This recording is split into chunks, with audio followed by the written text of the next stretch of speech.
কর্মীদের অভিনব প্রতিবাদে প্রায় ১.৫ ঘন্টা টিকিট ছাড়াই মেট্রো রেলে চলল রাজধানীবাসী। ৬ দফা দাবি নিয়ে আলোচনা চলছে কর্তৃপক্ষের সাথে। প্রতিবাদের এই ভাষাটা একটু ইউনিক লাগলো, কারণ এতে জনগণের আমার মনে হয় কোনো ভোগান্তি হলো না আর কি। প্রবলেমটা যেখান থেকে হয়েছে ওখানে আলোচনার মাধ্যমে সমাধান করা যেতে পারত। যুগপৎ আন্দোলনের শরিকদের নিয়ে নির্বাচনী জোট করবে বিএনপি, থাকছে না জামাত। এনসিপিকে চ্যালেঞ্জ মানলেও আপাতত কৌশলী অবস্থান। এখন যেটা শুরু হয়েছে তাতে তৃতীয় পক্ষকে সুযোগ দেওয়ার ব্যবস্থা হচ্ছে, তো তাই না? জাতীয় ঐক্যমত্যটা খুবই জরুরি। নির্বাচনের তফসিল ঘোষণা হোক, তারপরে কে কার সাথে জোটবদ্ধ হয় সেটা পরবর্তীতে দেখা যাবে। রাতের ঢাকায় মাদক ব্যবসার আধিপত্যের জেরে মিরপুরে এক শ্রমিক খুন। শান্তিনগরে চাঁদা চাইতে গিয়ে এলাকাবাসীর হাতে আটক ৪ দুর্বৃত্ত। আইন শৃঙ্খলার অবনতি ও পুলিশের ব্যর্থতার জন্য বেকারত্ব আর রাজনীতির প্রভাবকে দুষছেন বিশ্লেষকরা। বাহিনীকে রাষ্ট্রীয়ভাবে অবমূল্যায়িত করে রাখার অভিযোগ। ডাকাতির এই অপরাধগুলো করার জন্য আমার পেশাদার অপরাধী তো আছেই, এর সাথে আবার এই যারা বেকার হয়েছেন তাদের একটা বড় অংশ জড়িত হয়ে পড়বে। পুলিশ বাহিনীকে রাষ্ট্রীয়ভাবে আন্ডারমাইন করা হচ্ছে। এই ধরনের অপরাধকে মোকাবেলা করার জন্য অনেক সময় সে সক্রিয় হয়ে উঠতে পারছে না।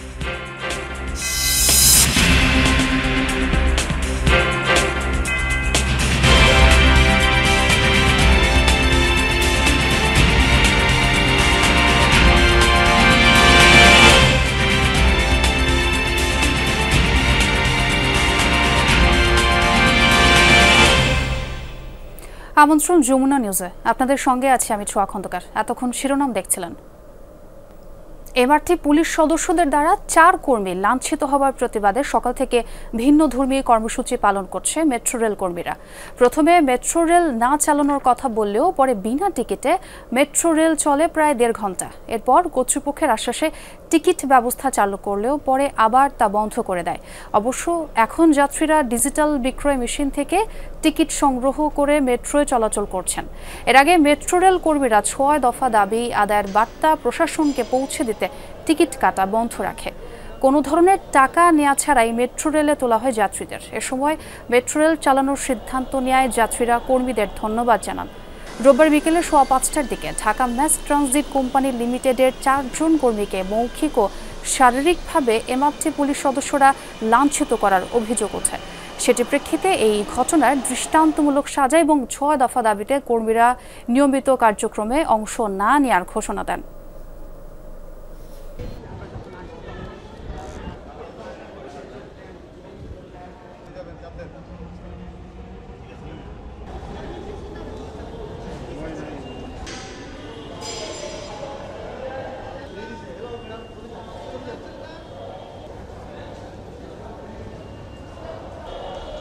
ব্যস্তময় একটা জীবন, সুতরাং এমন কোনো কর্মসূচি তাদের নেওয়া উচিত না যারা আমরা সাধারণ জনগণ এই ঘটনার সাথে সংশ্লিষ্ট নই, তারা ক্ষতিগ্রস্ত হই। প্রতিবাদের এই ভাষাটা একটু ইউনিক লাগলো, কারণ এতে জনগণের আমার মনে হয় কোনো ভোগান্তি হলো না আর কি। বন্ধ রেখে তো আর সমস্যার সমাধান করা যায় না, হয়তো এটার বিকল্প ব্যবস্থা করতে পারতো। প্রবলেমটা যেখান থেকে হয়েছে ওখানে আলোচনার মাধ্যমে সমাধান করা যেতে পারতো। এ বিষয়ে আরও জানাতে আগারগাঁও মেট্রো স্টেশন থেকে যুক্ত হচ্ছেন সহকর্মী শামীম রেজা। শামীম, শুনতে পাচ্ছেন নিশ্চয়ই? সকাল থেকে যে খবরটি দেখছিলাম যে প্রায় ১.৫ ঘন্টা বিনা টিকিটে মেট্রো রেলে চলল রাজধানীবাসী এবং তারা ৬ দফা দাবির কথা বলছেন। কর্তৃপক্ষের সঙ্গে আলোচনা চলছে, কোনো সমাধান কি মিলেছে? কি দেখছেন সেখানে?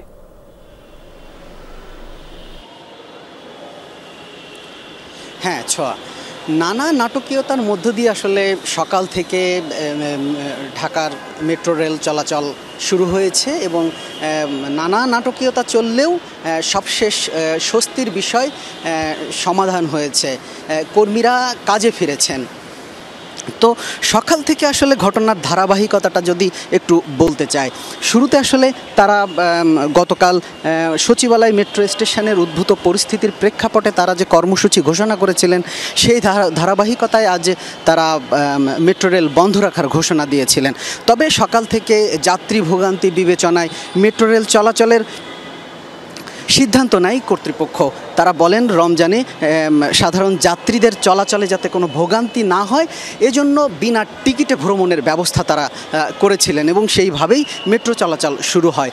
তবে পরবর্তীতে টানা প্রায় 1.5 ঘন্টা ধরেই আসলে মেট্রো রেল এভাবেই চলাচল করে, বিনা টিকিটে যাত্রীরাও চলাচল করেছেন, সেক্ষেত্রে কোনো ভোগান্তি হয়নি। তবে যাত্রীরাও সে সময় বলছিলেন যে বিনা টিকিটে এভাবে চলাচলটা আসলে স্বাভাবিক নয়, এতে সরকারের রাজস্ব খাতে একটা প্রভাব পড়বে। তারাও বারবার এখানে বলছিলেন যে যারা টিকিট কাউন্টারে সে সময় ছিলেন তাদেরকে বলছিলেন টিকিটের অর্থ নেওয়ার জন্য, কিন্তু সে সময় তারাও সহযোগিতা করেননি। তবে 1.5 ঘন্টা পর কাউন্টারগুলো আবার চালু হয়, যাত্রীরাও কাউন্টার থেকে টিকিট সংগ্রহ করে মেট্রো রেল ব্যবহার শুরু করে। প্রতিমধ্যে আবার 15-20 মিনিটের মাথায় এসে তারা আবার কর্মবিরতিতে চলে যান। এরপরে আবার সেই সময়ই আসলে যাত্রীদের বড় একটি অংশ ভোগান্তিতে পড়েন, কারণ তখন আসলে টিকিট ছাড়া মেট্রোয় ওঠার কোনো সুযোগ ছিল না। এজন্য যে ডিজিটাল কাউন্টারে যেহেতু তাদের টিকিট কাটতে হচ্ছিল, এজন্য বেশ কিছুটা ভোগান্তি পোহাতে হচ্ছিল, কারণ সে সময় ডিজিটাল টিকিট কাউন্টারের সামনে দীর্ঘ লাইন। জি শামীম, বুঝতে পারছি ভোগান্তি হয়েছে এবং অনেকেই ডিজিটাল বিক্রয় মেশিন থেকে টিকিট সংগ্রহ করে মেট্রো রেলে চলাচল করেছেন। নতুন রাজনৈতিক বাস্তবতায় নির্বাচন নিয়ে কৌশল পরিবর্তন করেছে বিএনপি।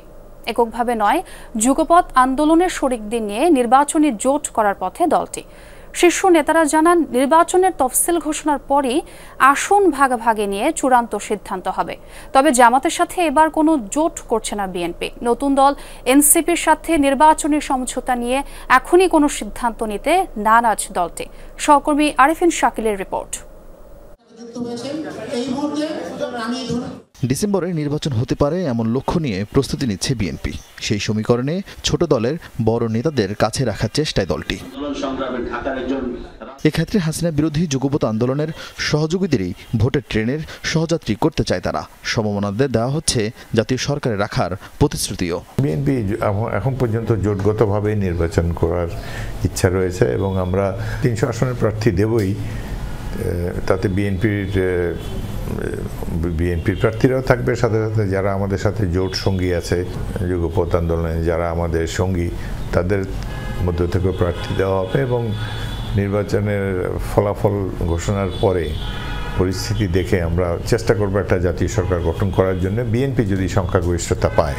আমরা আমাদের সাথে যুগপৎ আন্দোলনে যারা আমাদের শরিক ছিল, যারা ফ্যাসিবাদ বিরোধী গণতান্ত্রিক আন্দোলনে আমাদের সাথে ছিলেন, তাদেরকে সাথে নিয়ে নির্বাচন করার আমাদের একটা সিদ্ধান্ত আছে, সেটা সামনে দেখা যাবে।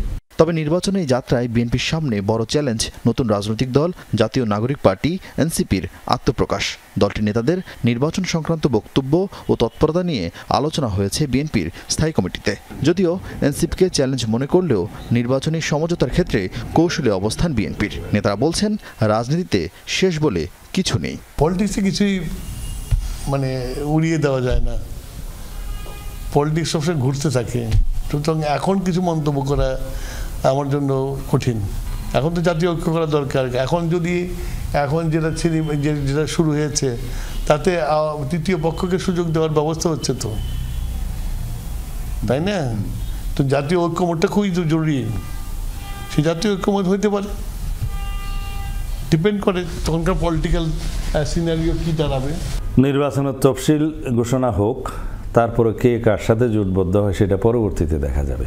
নির্বাচনী প্রক্রিয়ায় যে সকল রাজনৈতিক দল অংশগ্রহণ করে তারা সবাই প্রতিদ্বন্দ্বী হয়, এখানে প্রতিপক্ষ ভাবার কোনো কারণ নাই। জাতীয় সংসদ নির্বাচনে জামাতের সাথে কোনো জোট হবে না বলেই জানিয়েছেন বিএনপি নেতারা। আরিফিন শাকিল, যমুনা নিউজ, ঢাকা। কুমিল্লায় স্বামীকে আটকে রেখে স্ত্রীকে 2 দফার দলবদ্ধ ধর্ষণের মামলায় 5 জনকে গ্রেফতার করেছে পুলিশ। রোববার দিনভর জেলার বিভিন্ন স্থানে অভিযান চালিয়ে আসামিদের গ্রেফতার করা হয়। পুলিশ জানায়, গেল 13 মার্চ ভুক্তভোগী স্বামীর সাথে লাকসামে নানা বাড়িতে যায়। পরদিন ভোরে নিজ বাড়িতে ফেরার জন্য লাকসাম বাইপাস মোড় থেকে সিএনজিতে ওঠে। সিএনজি চালক মাসুদ কৌশলে তাদের গন্ডামারা এলাকায় নিয়ে যায়। সেখানে স্বামীকে আটকে রেখে পরিত্যক্ত একটি বাড়িতে নিয়ে দলবদ্ধভাবে স্ত্রীকে ধর্ষণ করে মাসুদ ও আলী। পরিত্যক্ত ওই বাড়িটি উপজেলা আওয়ামী লীগের সাধারণ সম্পাদক মোহাম্মদ আলীর। 5 আগস্ট সরকার পতনের পর বাড়িটি ভাঙচুর করা হয়। পরে সেখান থেকে ভুক্তভোগীকে বিলকিস আক্তার নামের এক নারীর ভাড়া বাসায় নিয়ে আরেকবার নির্যাতন করা হয়। এ ঘটনায় রোববার মামলা হলে ধর্ষণের দায়ে মাসুদ ও আলী এবং ধর্ষণের সহযোগিতার অভিযোগে হৃদয়, আলামিন ও বিলকিসকে গ্রেফতার করে পুলিশ। ওর হাজব্যান্ডকে ওই যে আপনার লালমাই বাগমারা ওখানে করে রাস্তার পাশে নামায় দিয়ে ওর ওয়াইফকে নিয়ে আমাদের ইয়াতে ঢুকে গেছে, লাকসামে ঢুকে ওই যে মন্ত্রী আছে না, মন্ত্রী একটা বাড়িটা তখন পরিত্যক্ত বাড়ি হয়ে গেছে, ওই বাড়িতে নিয়ে ওই যে দুজনে রেপ করছে।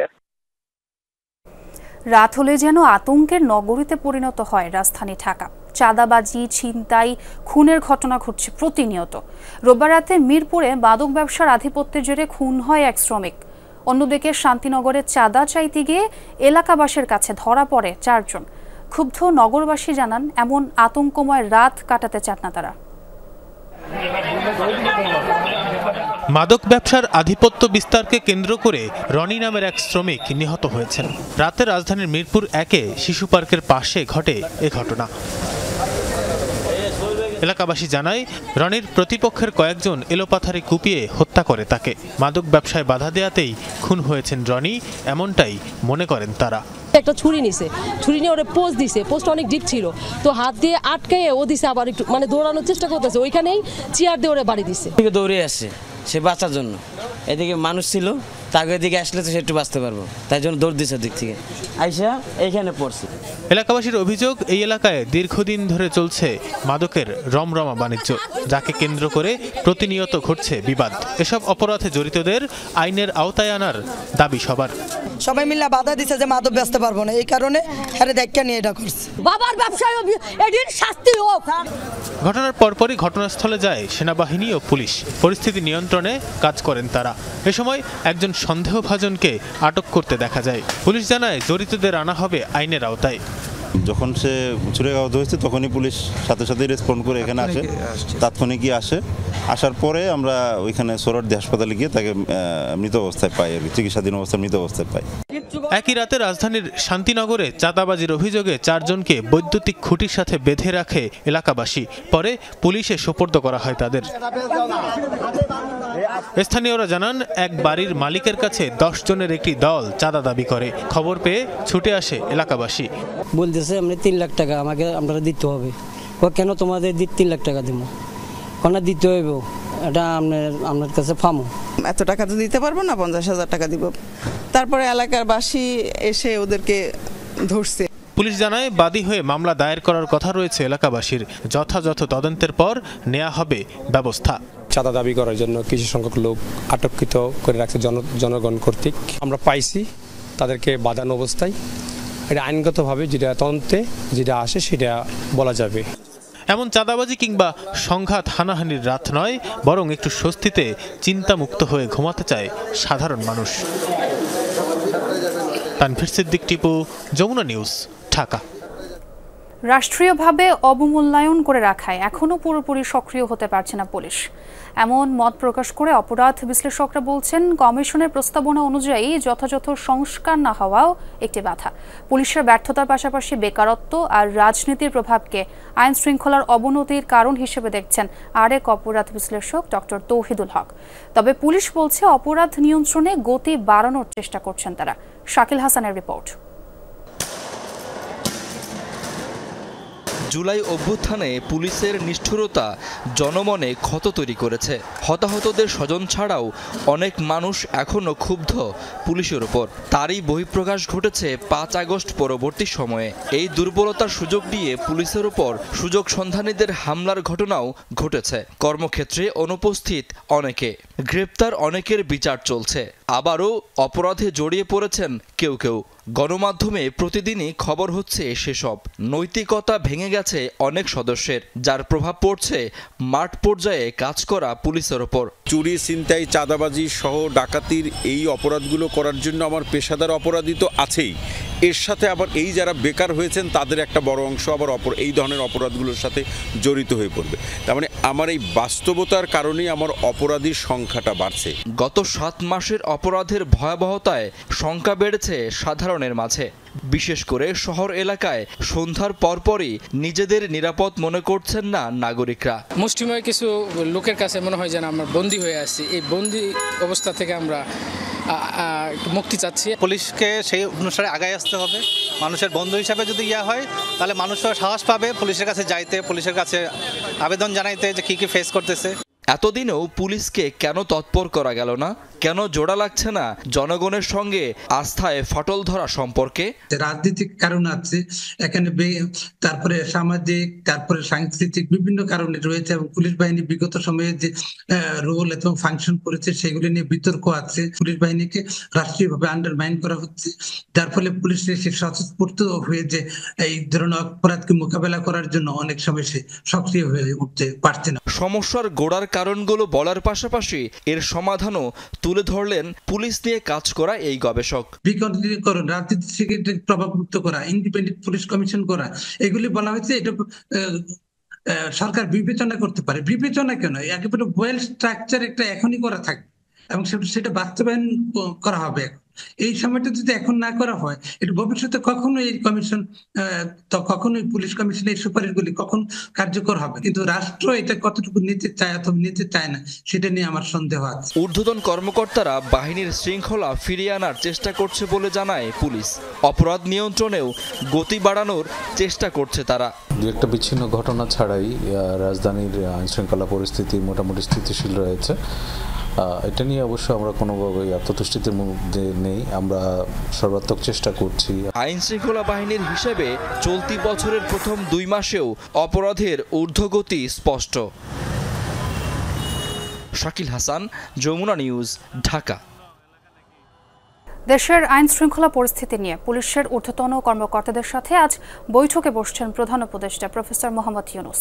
এ বিষয়ে বিস্তারিত জানবো, আমাদের সাথে সহকর্মী যোগ দিচ্ছেন তানভীর মৌসুম।